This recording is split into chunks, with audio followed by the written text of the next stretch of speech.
Assalamu alaikum dear children. Today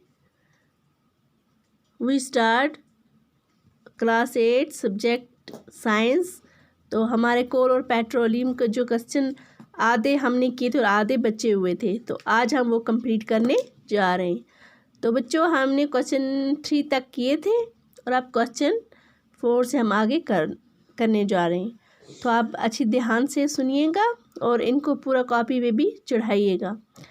question number 4 है, explain why fossil fuels are exhaustible natural resources.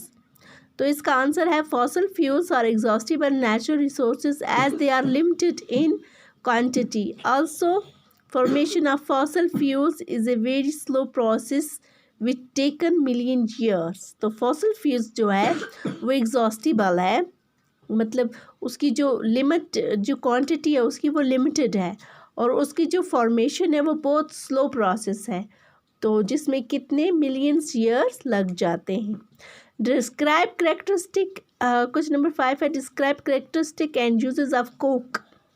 तो इसका है characteristic of coke are it is a tough porous and black substance. तो ये क्या है, tough है मतलब रफली है और ब्लैक सबस्टेंस है। It is almost pure form of carbon.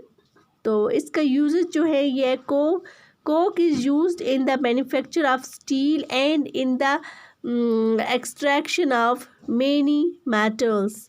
तो क्वेश्चन नंबर 6 है, explain the process of formation of petroleum. तो इसका आंसर है petroleum was formed from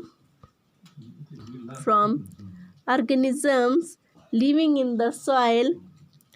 All these organisms died. Their bodies settled at the bottom of the sea and got covered with the layer of sand and clay.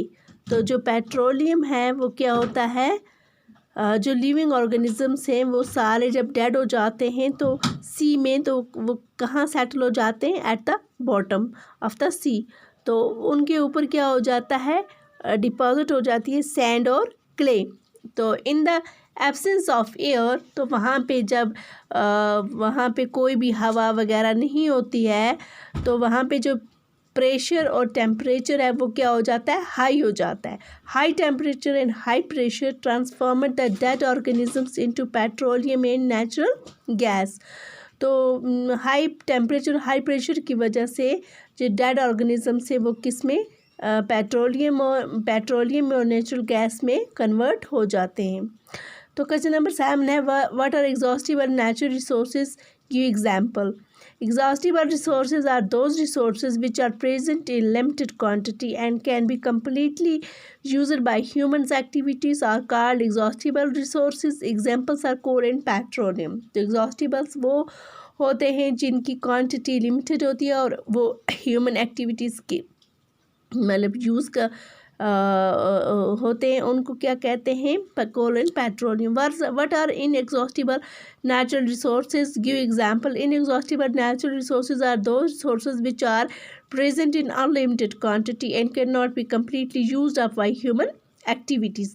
तो ये unlimited quantity में होती है, ये human activities से ख़त्म नहीं होते हैं, are called inexhaustible resources. Examples जो हैं वो इसकी क्या है, वाटर और एयर है। तो ये क्या है, अनलिमिटेड है, ये ह्यूमन एक्टिविटी से कभी भी ख़त्म नहीं हो सकते।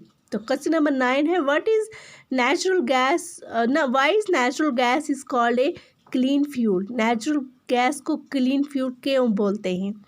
तो इसका आंसर है natural gas is less pollutant than the other gases. Natural gas emits the least amount of carbon dioxide into the air when combusted.